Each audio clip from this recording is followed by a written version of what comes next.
Good morning, everyone, and welcome to our roundtable on the UK mandatory climate-related financial disclosure proposals that BEIS have tabled over the last few weeks. I'm delighted to welcome you all here today. My name is Mardi McBrien. I'm the Managing Director at the Climate Disclosure Standards Board. Today, we've got a great panel and great presentation. So we're going to just run through the running order and give a bit of an introduction, and then we'll jump straight in. So to start with, please pop all your questions in the chat. I know some of you are watching this on live stream. So whatever platform you're watching it on, please do pop your questions and comments in the chat. Equally, if you're watching via Zoom and the link, again, pop your questions in the chat and we'll try and address as many of them as we can today as part of the content. So first up today, we're going to have a brief introduction to Cdsb, but I've just been thinking, and this is like, you're reflecting back today as I was preparing for this, and I mean, many of you know I started at Cdsb 10 years ago, and it was in the sort of 2 years and the year after I started, 2 years before and year after I started, that Cdsb spent quite a lot of time supporting DEFRA on seeing if it would be possible to include climate in some way within the Companies Act, as was proposed via the original the Climate Change Act that was about to come into force in a few years' time. We spent loads and loads of time talking about it, and this is really, like, 10 years on, is really, really exciting to see just how far this proposals have come, and just how far the quality of reporting has come in the UK for the government to be able to take this ambitious step in the lead up to COP. So it's really, really exciting.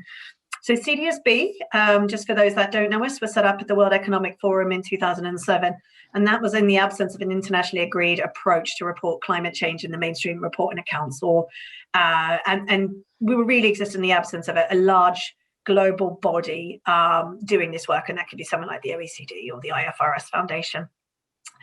Our framework manifests itself in our framework. It's principles and requirements-based framework, and it can be really helpful complying with any of the UK's proposals that we will discuss today. Next slide, Mike, please. Just to keep up with the conversation, the work that we do is referenced to support regulation right across the world, from, I guess, Chile right through to Australia, New Zealand, Japan, and many places in between. And we also do a lot of work supporting Tcfd adoption, and that is because the Cdsb framework looks quite a lot like the Tcfd recommendations, so we can play a really important role in helping companies comply and produce high quality decision useful information to capital markets via this approach. Now, and we also, as part of that, I forgot all about this, power the Tcfd Knowledge Hub, and the Tcfd Knowledge Hub is the most, if you haven't got on there, go on there. It's the most fantastic resource of just about everything everyone has developed around the 4 buckets that form Tcfd. And also it's got great case studies. It's got the most fantastic online courses, freely available CPD accredited courses that cover just about all aspects of Tcfd, and there's more coming this year. We've got a couple more due to come out in the next few months, including one on water, so and a 201 for accountants. So yeah, watch that space there. But go on there, have a look. Fabulous, fabulous, fabulous resource to help you get started complying maybe with this BEIS regulation that is coming imminently down the pipeline. So I'm not going to keep going on, but first of all today we're going to hear from Ben Fagan-Watson, who's the Senior Policy Officer at BEIS and used to be a very good friend and colleague of mine, well, still is a friend, but colleague of mine at CDP and Cdsb. We've done a lot of work together over the years, so I'm delighted that Ben is taking these proposals forward and is going to run us through the consultation and their proposals as they're outlined now. If you do have questions for Ben, pop them in your chat and we'll ask them to him. We're then going to hand to a panel who we have Bridget Bills from KPMG, who's the co-head of climate risk and decarbonisation strategy there. We have Daniel Weissman from Client Earth, and we have Michael Zimini from Cdsb. So for those of you that know any of these people, you'll sense there's quite a strong Antipodean flavour there as well, which is fantastic. So I very much look forward to the rest of this session with you today. So Ben, the floor is yours. Thank you very much, Mardi, and thanks for having me today. Please do excuse any background noise, and if everyone could let me know if they can't hear me, that would be great. I also dialing in on my phone, so I can't see the slides. So I'm in your hands, Mike. So I'm Ben Fagan-Watson from the BEIS Domestic Green Finance team, and I'm going to give a brief presentation covering the background to this policy area, an overview of our proposed policy measures and their scope, and then I think we've got some key questions at the end. So on the second slide, please, Mike. Why does government think that Tcfd disclosures are a good thing? There will be both physical and transition risks from climate change, both of which are considerable.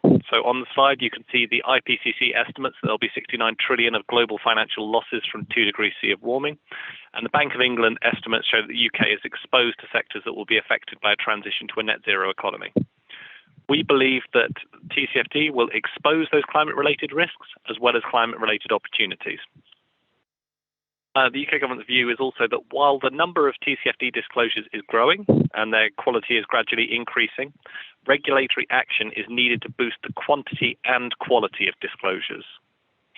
Firms that disclose in line with Tcfd should benefit from strategic and financial benefits and will better inform their stakeholders, including investors. On to the next slide, please, Mike, which is the timeline. A bit of background to the UK's action on Tcfd. We were among the first countries to endorse the Tcfd recommendations in 2017. We set an expectation in 2019 that listed companies and large asset owners should disclose in line with the Tcfd recommendations. In November 2020, we published a roadmap that set out that the UK will mandate Tcfd across significant sectors of the economy by 2025, with most measures in place by 2023. Now, we've published a consultation, I think the link should be at the end of the slides, which is the BEIS element of the UK government's action to require Tcfd disclosures. It follows on from DWP taking powers to require Tcfd disclosures from occupational pension schemes, and the Financial Conduct Authority putting in place a listing rule for premium listed companies that came into effect on the 1st of January 2021. On to the next slide, please, Mike. So this is about kind of the interlinkages between Tcfd and other policy areas from the UK government. In the Green Finance Strategy and the Prime Minister's 10-point plan, the UK has emphasised that green finance is a critical enabler for reaching net zero. Chancellor's commitment that we would be the first country in the G20 to mandate Tcfd is part of that broader push. Another key area where this links in, though, there are also synergies between this reform and the white paper on restoring trust in audit and corporate governance, which was published in March 2021. I won't go into huge amounts of detail here, but both of those form part of the government's desire to push ahead with meaningful corporate governance reform, both this Tcfd consultation and the white paper. Internationally, the IFRS has also indicated its intent to set up a board covering sustainability issues. So this consultation is kind of a key element of these wider moves to build a sustainable economy. Okay, on to the next slide, please, Mike. I feel like Chris Whitty. So in the year of the UK's presidency of the G7 and COP26, there's a strong desire by the government to set an international example in tackling climate change. And this follows on from the UK being the first country to pass the net zero emissions law in 2019. On to the next slide, please, Mike. We are among a leading group of nations taking action to encourage Tcfd disclosures, including Japan, New Zealand, Canada, and France. I think the overarching theme for all of these countries is the need to increase the quantity of disclosures by getting companies learning by doing, improve the quality of disclosures, and integrate with wider corporate reform. On to the next slide. So as I'm sure everyone on this call knows, there are 4 pillars of Tcfd structured around governance, strategy, risk management, metrics, and targets. Due to the widespread use of the Tcfd framework and its proven ability to drive meaningful disclosures, we have aligned our proposals with the Tcfd recommendations at the 4-pillar level. On to the next slide, please, Mike, on proposed scope. So our proposed scope of the measures we're consulting on is UK registered companies which are public interest entities with more than 500 employees, companies with securities admitted to AIM with more than 500 employees, and private companies and LLPs with more than 500 employees and more than £500 million turnover. And that covers around 1,600 companies with just under 18 million employees. Do the next slide, please. Consultation asks for views on new requirements to set out the risks and opportunities from climate change in a company's strategic report, or for LLPs, the Energy and Carbon Report. As I said, they're aligned with the TCFD recommendations at the 4-pillar level. It's important to say that the Companies Act 2006 already contains requirements for the strategic report of a company to include information related to governance, strategy, risk management, and metrics and targets. So we thought it was quite a good fit to put the TCFD measures in there. What these proposals do is to introduce specific reporting obligations to consider reporting in these categories, the 4 pillars, in light of the risks and opportunities posed by climate change.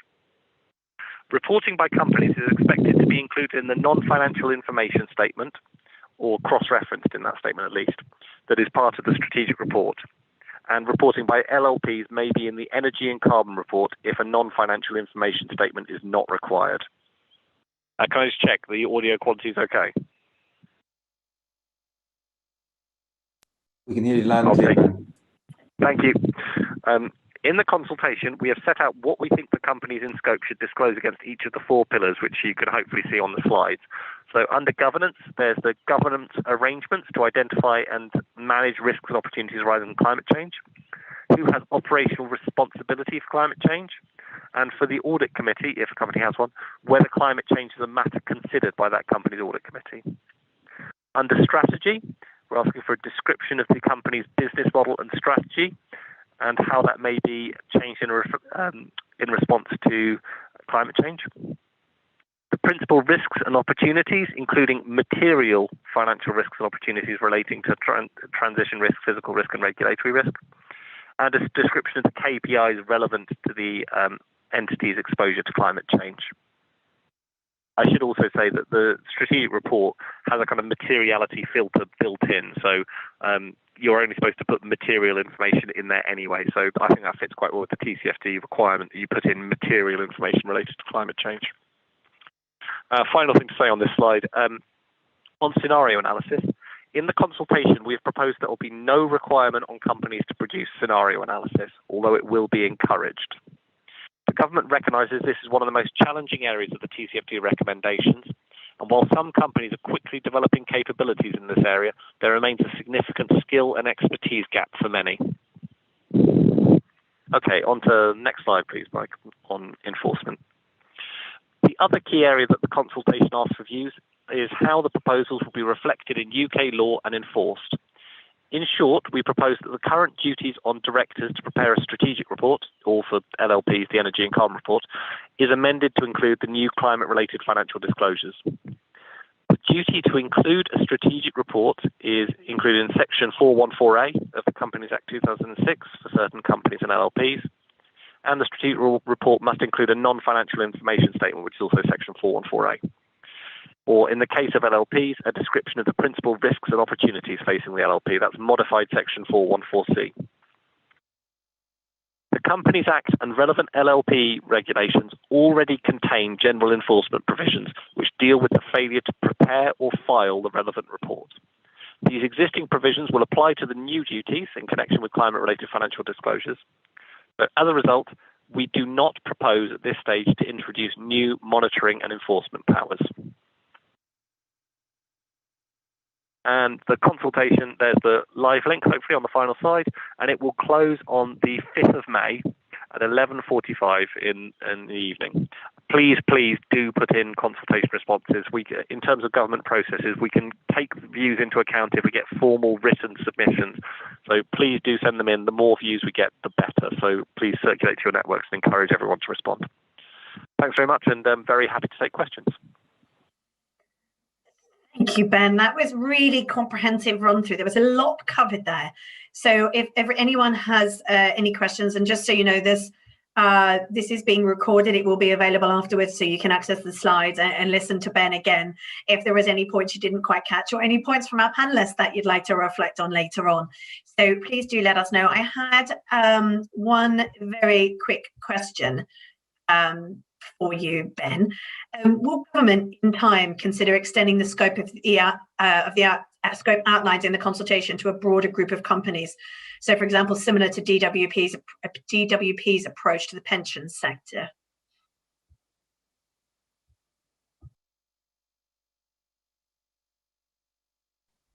Have I lost Sorry, Ben? struggling to take myself off mute there. The current proposals don't include any plan for extending the scope.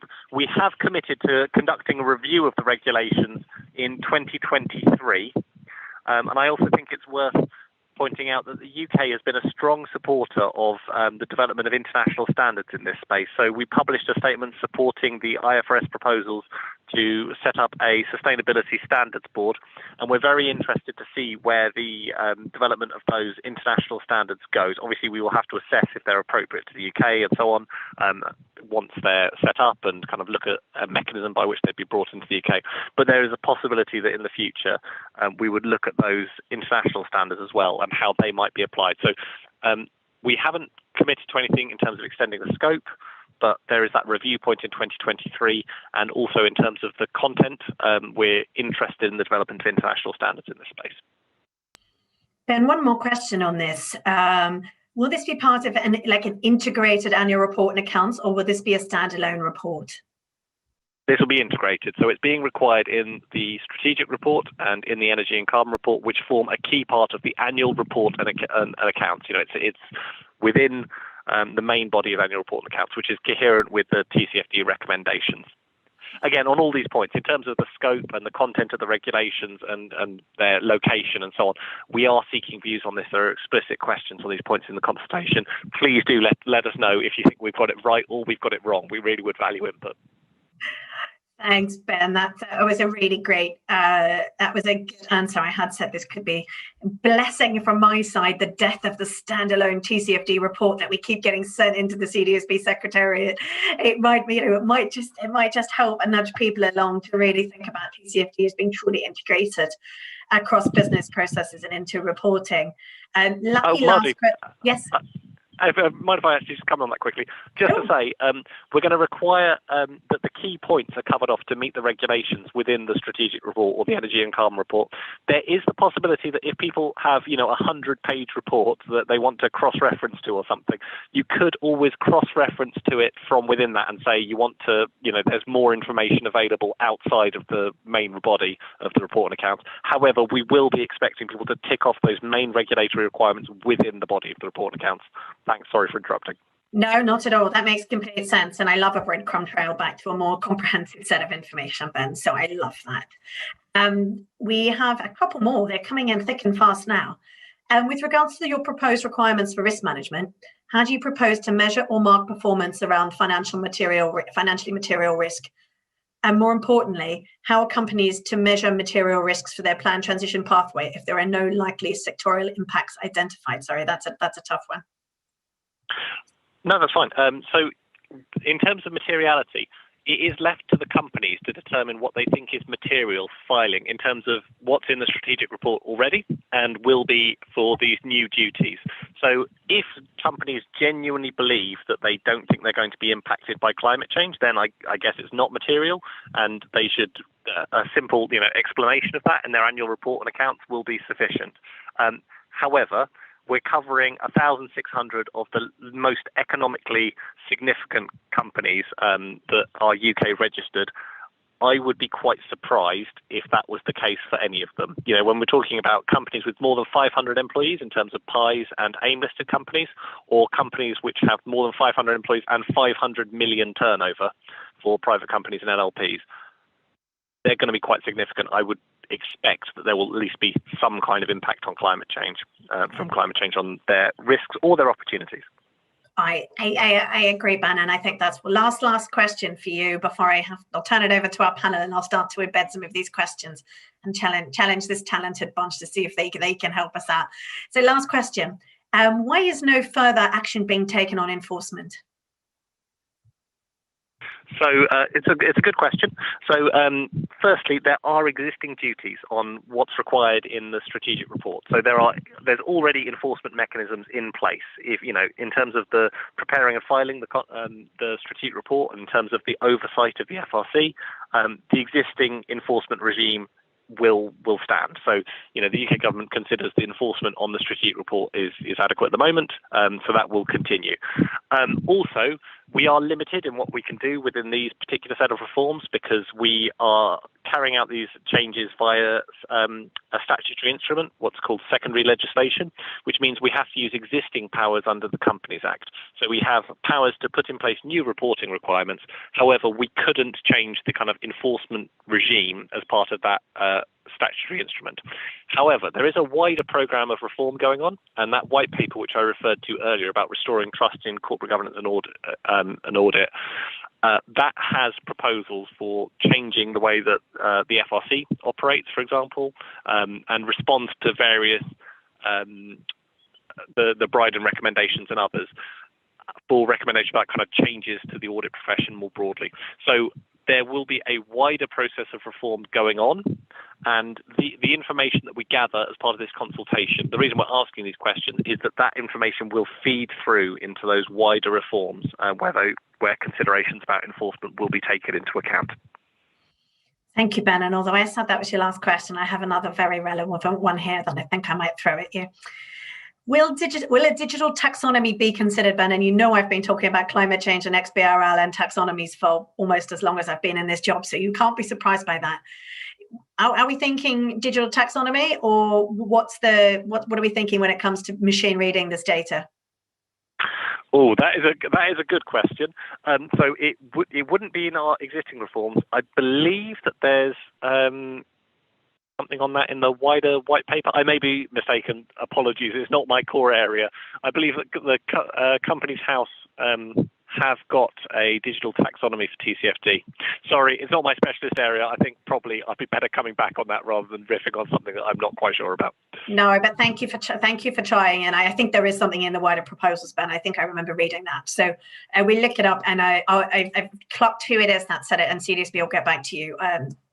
Liv Watson with the details after this call.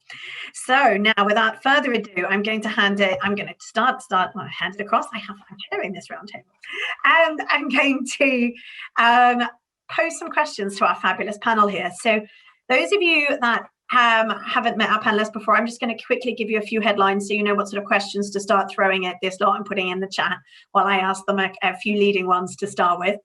So Bridget Beals is the partner and co-head of climate risk and decarbonisation strategy at KPMG. She's been working in this space for a long, not too long, she's not that old, but she's got a good few years experience behind her in energy markets, public-private sector work in banking, investment strategy. She's been really leading this agenda around grid integration, efficiency, renewables at KPMG for quite some time now. And she's also got experiences as a civil servant as well. So very much appreciates the process that Ben is going through now.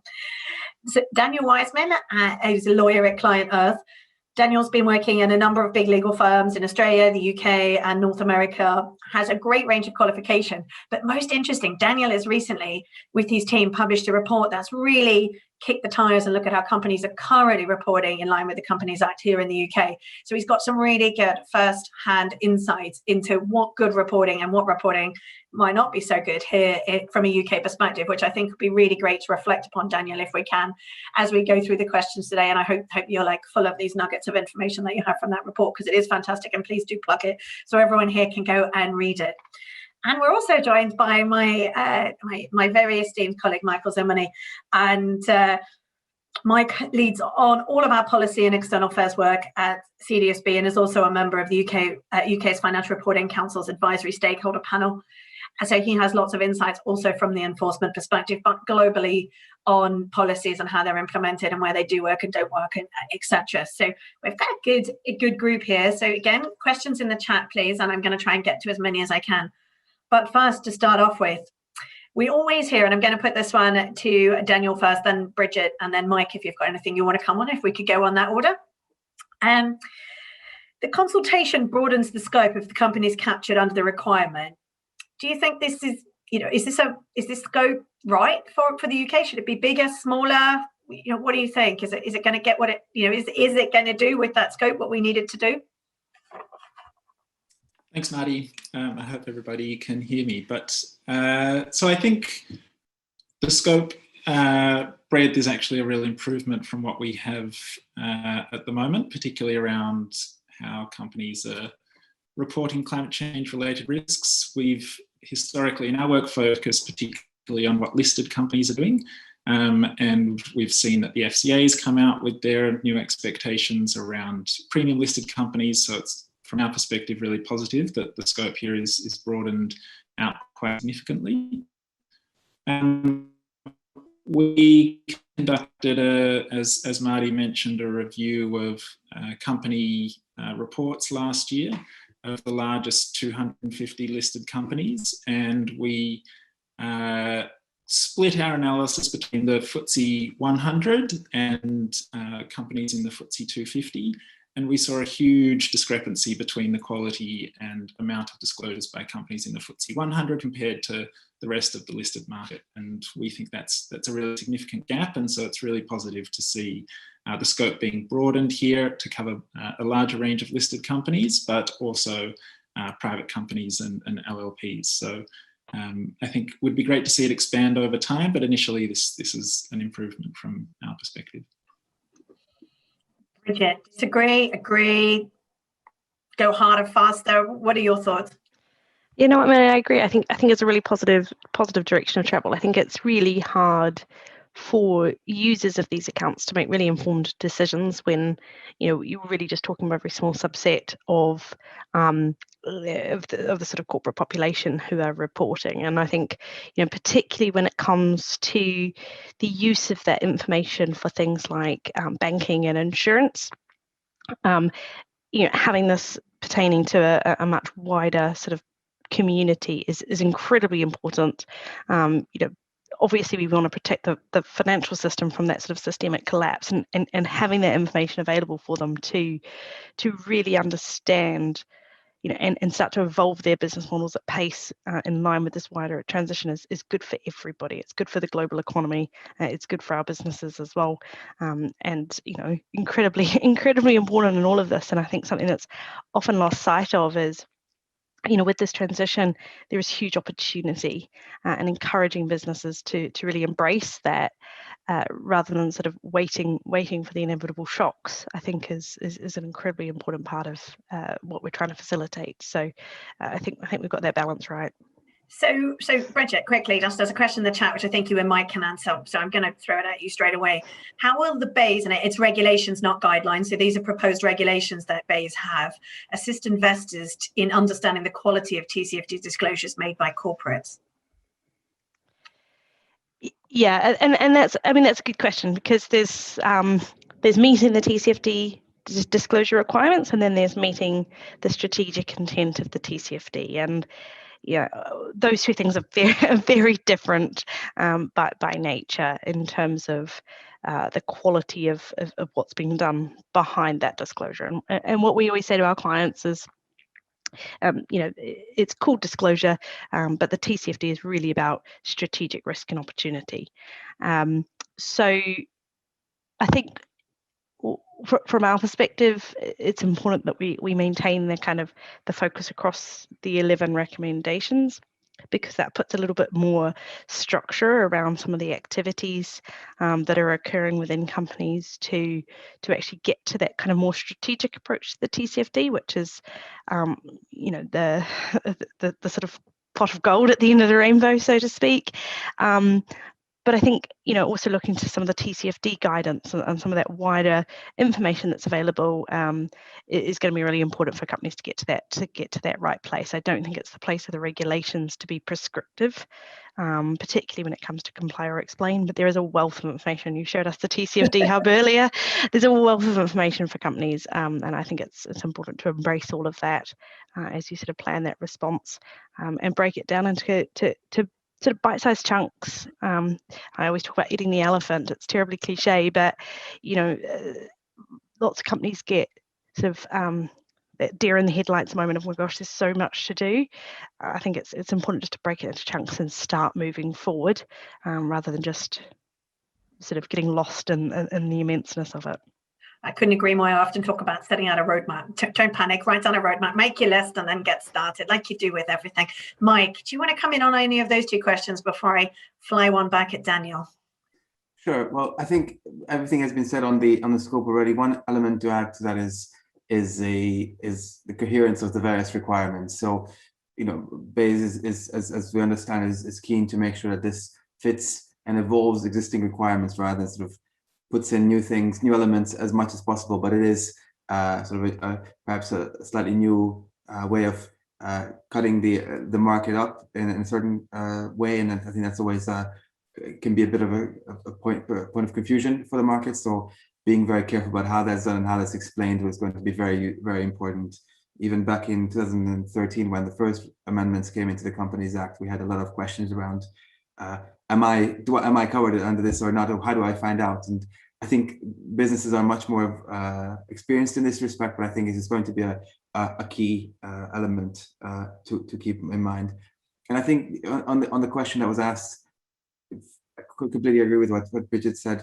I think, you know, this is also a response, as Ben mentioned, to government's expectations set out already in the Green Finance Strategy, that they expect companies to be implementing these requirements for the intended purpose of informing investors and therefore managing risk and opportunities at a macro level. And this is just pushing it forward and sort of setting a bottom line to the requirements across the UK market. Thanks, Mike. From that perspective, and this consultation, Dan, proposes the requirement to disclose the climate-related financial information in the strategic report, as we've just heard, and the non-financial statement in particular. Do you agree with that approach? And has that been effective? You know, is that kind of approach been effective previously from what you've looked at? Thanks, Maddie. So in terms of the location, I think what we see is it's really important that this information is disclosed in the mainstream financial report rather than sort of separately in a Tcfd report or a sustainability report, as you've referred to. I think that's really important to make sure that there's the controls around the information so that it is actually being taken seriously and there's sort of robust accountability internally within the organisation. It's also really important that it means that auditors will be required to at least look at that information and take that into account in the conduct of their audit. I think one thing I would say is that from the work we've done, we see there's already legal requirements around disclosing material risks and impacts and implications for the business model within the strategic report itself. And there's also requirements around disclosing relevant information around climate change, potentially in the financial accounts as well. And one thing we'd really like to see made clear is that while this information should be disclosed, particularly in the relevant parts of the strategic report, it also needs to point. Oh, I think we might have just lost Dan and his connection. I believe Dan is actually dialing in from Australia at the moment. And as an Australian, I can testify that the internet out there is absolutely terrible. Dan, have we got you back? I'm back. You were spot on message. So if you want to keep going, we lost you around sort of the existing requirement to report in the strategic report and accounts. And what you want to see is the connection, I think, across to the numbers. Is that what I was hearing? Yeah, great. And sorry about the connection, but that's exactly right. So I think it's really important from our perspective that this information is disclosed in the narrative, but also in the relevant sections of the financial accounts as well. So our recent analysis that we did showed that over 50% of companies are reporting something about climate change in the principal risks section of their annual report, but less than 4% are providing clear disclosures around the implications for their financial accounts. And from our perspective, wanting to see better quality disclosures and meaningful changes within companies, it's where the numbers happen that we see the real impacts, and we think there's a bit of a disconnect. So one of the things we want to see clearly referred to, and it would be great to see it come out of this consultation, is clearer expectations around information needing to be disclosed in the narrative section being brought through to the implications for the accounts as well. Bridget, I can bring you in on this because Bridget's been working with my team in the TCFD Secretariat through an accounting subgroup, looking at just how, looking at guidance to help companies do this. And I'm pretty sure, Bridget, you really struggled to find some good examples, didn't you, of companies that do this well. But Bridget, if you want to give us your opinion as well on whether you think this is the right approach to reporting through the strategic report and the statement, and any other comments around the links to the accounts, being someone who's actually helping people do that. Yeah, so I mean, I totally agree. I think the strategic report is absolutely the right place for this to be integrated into. Clearly, for some companies where this, is an outsized part of the business strategy, it may also make sense to have sort of supplementary information where, having too much in the annual report might make it slightly problematic. But for all companies, having something represented in the strategic report is incredibly important. I think with all of this, we're on a journey. It's terribly cliche, I know, but I think a lot of companies have been through this process of starting to qualify some of their risks, and some companies have started to move towards that quantification of risk. And as this becomes mandated and that audit focus sort of becomes a little bit more robust around how that's integrated into the strategic report, I think more of that link between that analysis and that sort of financial back half reporting will naturally come through. I think there are some interesting factors which need to sort of make their way through that sort of corporate understanding of how that's integrated into that reporting. So there are a number of interesting nuances of the accounting regulations, which mean that actually it's not a matter of just saying, well, this is my risk and therefore I'm taking this value off the back half. So those things are all sort of still being worked through, and particularly around things like net zero commitments, for example, and the capital commitments that implies and how those should be reflected through the strategic report, and a number of factors like that which are really still there are a number of implications which need to be thought through, both through the reporting cycle, but also through a transactional cycle as well. So how do companies start to apply these into transactions when they're acquiring or divesting assets, and therefore how does that start to flow through into that sort of fair value accounting principles as well. So I think over the next couple of years we'll really start to see that reflected much more robustly in that back half reporting. That for me, that is very exciting, but I do understand the challenges associated with that. And that also, we have seen in the UK recently, and KPMG is one of those that have signed up to sort of be more robust in their auditing around climate change, haven't they? And sort of, I'm using the very Australian term here, we've got lots of Australia, but kicking the tires on the accounts and the narrative to make sure that they really are stacking up with what they're saying. If they're saying net zero in the front, there's at least some notes somewhere that actually speak to that and actually talk to that. So for those of you on the call that are producing these reports, the large auditors are going to be looking much harder. So we need to start the process of getting them slightly more robust now. So next question, I'm going to throw this to Mike, and he's probably going to tell me off later. Mike, do you agree with the proposal that scenario analysis should not be a requirement? That's a very good question. Scenario analysis is perhaps the number one topic that we get asked about when companies come to us and ask about the TCFD recommendations, and certainly the most scary part of the TCFD for many report preparers, I believe. And our thinking at this stage is around the fact that scenario analysis is under the strategy element of the TCFD recommendations, which is subject to materiality threshold already, which is sort of if it's important to your investors, the readers of this information, report it. By that mean, that's the definition of it's important to disclose, right? So there's one barrier there, and the other barrier is within the TCFD recommendations themselves in the scenario analysis supplement, where the guidance by the TCFD suggests that you may start with a simple narrative at the beginning and build on that, as Bridget said, along your journey. And so there are, the actual requirements within the TCFD are quite accommodating and really help you to get started and then build on that, which is really the process. So at the moment, we're really thinking through whether there is another need for another voluntary element to be added to it, whether it is in fact already voluntary, and there's perhaps not a need to make it even more voluntary. So that's where our thinking is at this stage.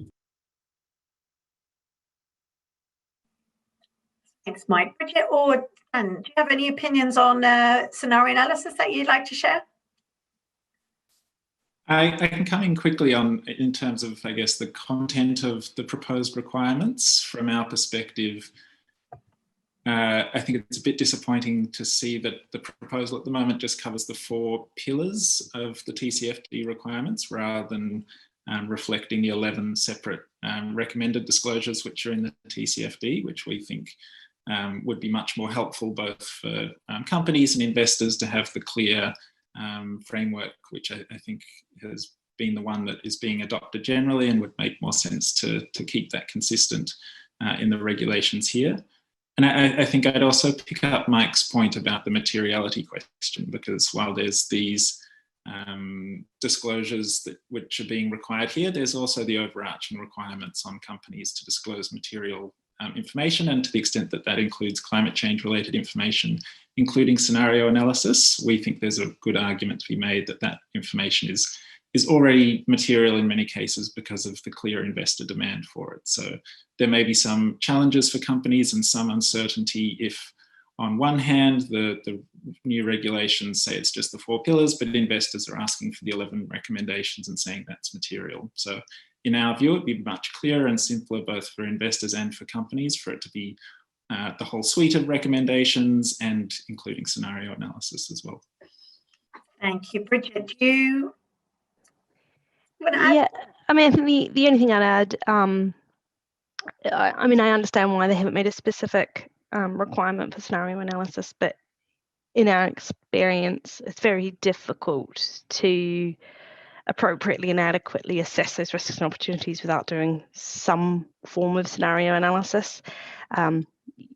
There's a number of different ways to, it's full of metaphors today, a number of different ways to skin a cat. And scenario analysis doesn't have to mean a big, very complex macroeconomic scenario model. It can mean doing some literature review and looking at what the carbon price might be under a range of different scenarios and thinking about how this might impact demand and what would be the circumstances that would change more in a kind of qualitative perspective, but you can still put numbers around that. So I think it's probably a matter of definition, but I think it's very difficult to do meaningful analysis without some kind of scenario analysis. Thanks, Bridget. Now, everyone that hasn't seen already, and it's available on the chat, and I'll ask someone to pop it on our live streaming sites. Dan has put the link to his report in the chat, so if you do want to go and have a look at what Client Earth did find as part of their research, do go on to that. It provides some really interesting food for thought. Now, Dan, I've had the question come in.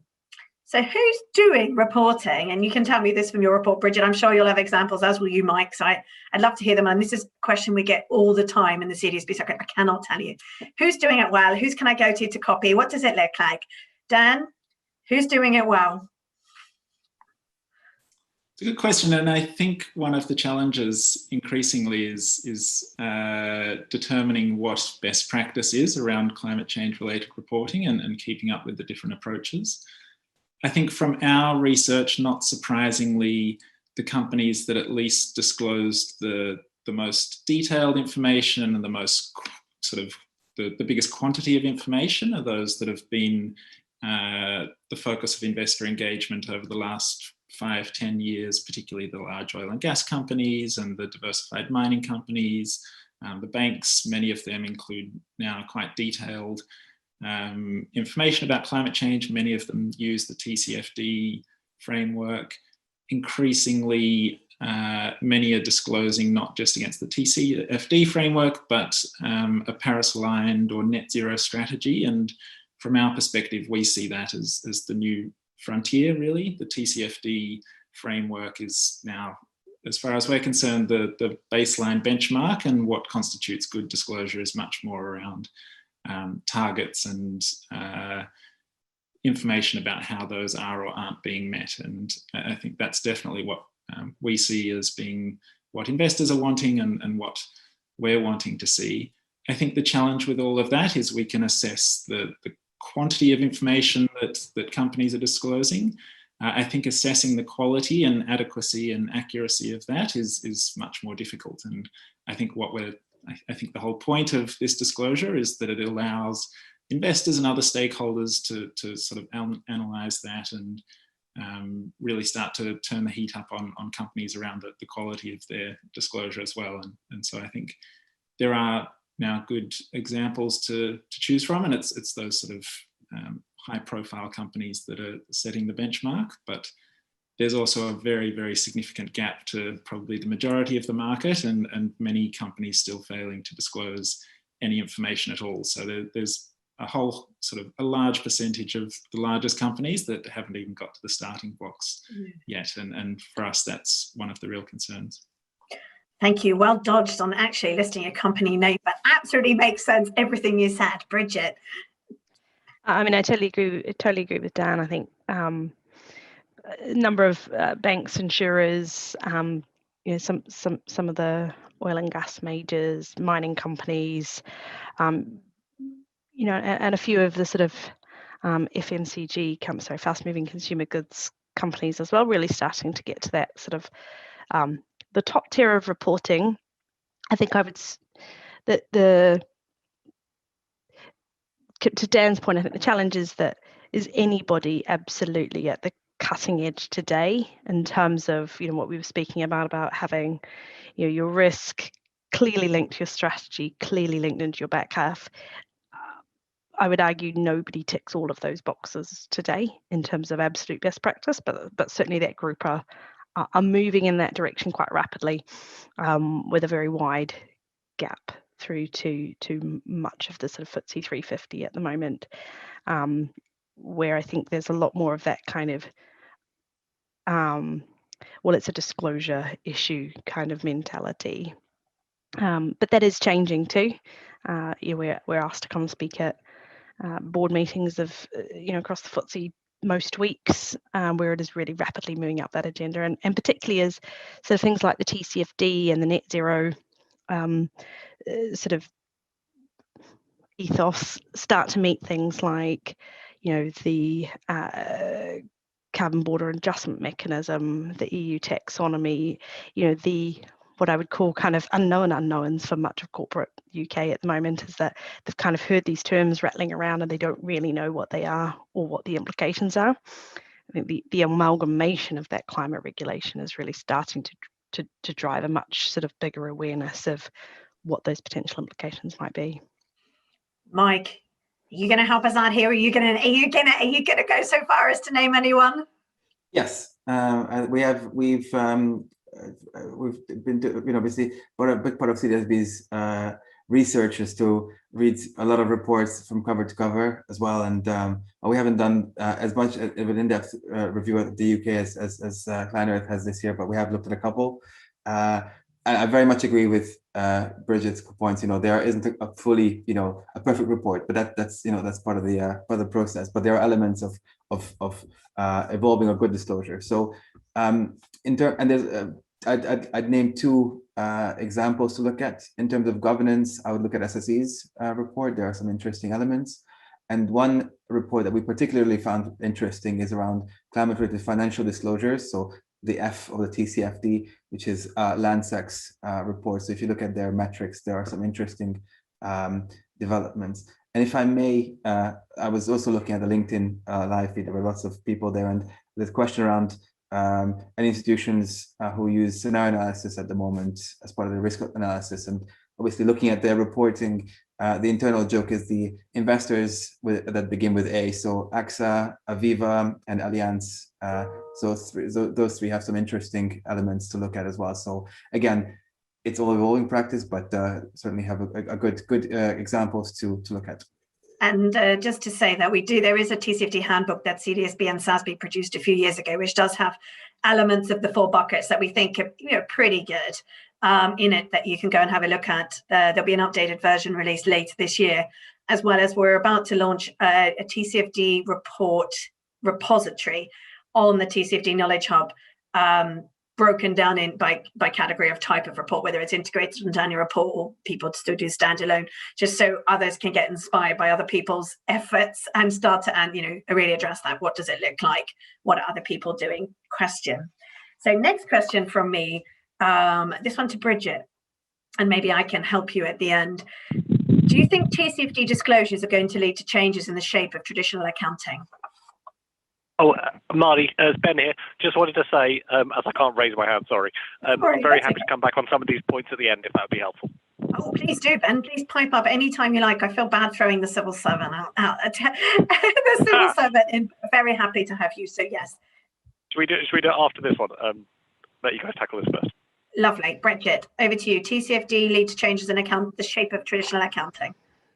Yeah, and I really think this is happening to a degree, right? We've just had the launch of a separate BEIS consultation around sort of resilience in corporate reporting, and I think with the sort of the launch around the sort of UK SOX or UK Sarbanes-Oxley, these pillars of resilience are really starting to come together. And what does that mean in practice? What that means is that companies who, and this is most companies to be clear, companies who have historically been planning on the basis of a 1 to probably maximum 3-year planning horizon, really need to start to stretch that horizon, trying to think out, over a 10 or 15-year horizon, and really start to use that strategic thinking to actually inform those shorter term investment decisions as well, and how they sort of go forward. So it's not infrequent for us to speak to corporates who can only provide a sort of 12-month business plan at the moment.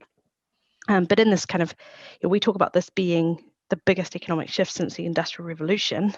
You can't possibly make mature and informed decisions about how to guide the business when you're making those on a 12-month basis.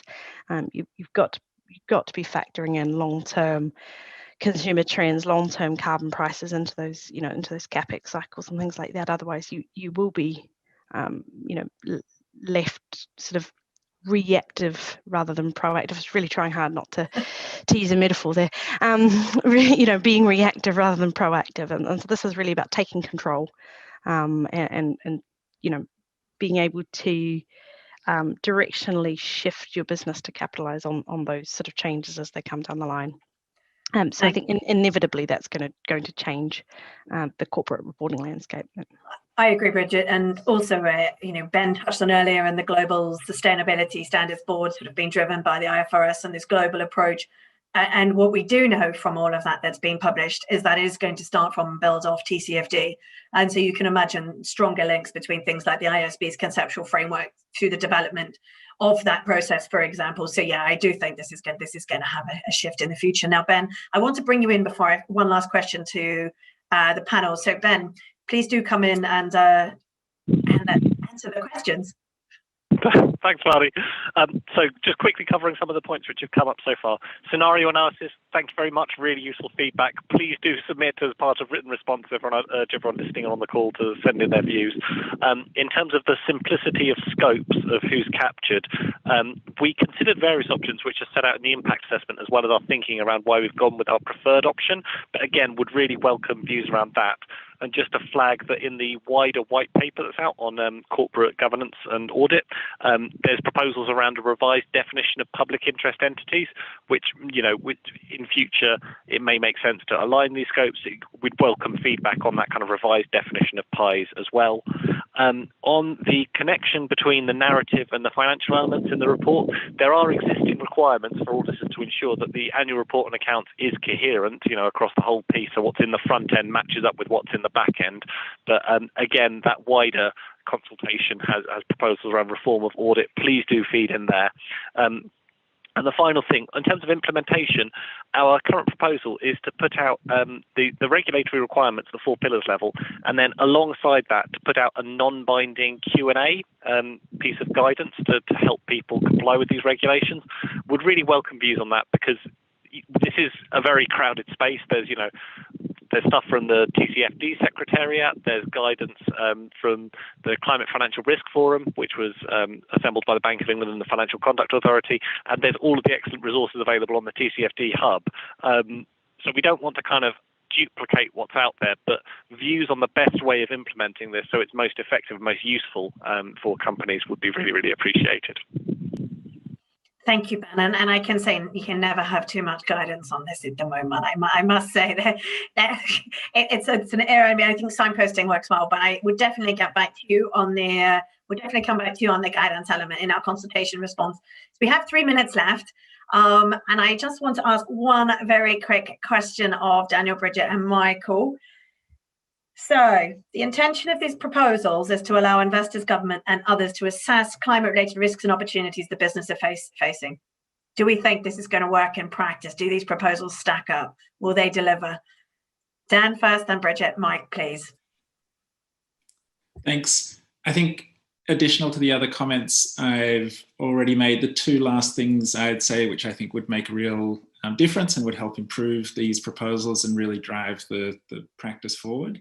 I think it would be great to see it, the requirements made mandatory in practice as well as in name, because I think although they're described as being mandatory, in fact, in the detail of the consultation, they still look like they're comply or explain.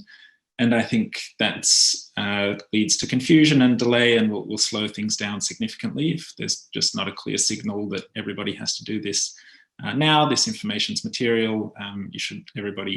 All large companies that meet the threshold should be required to disclose this basic information. That's the first thing.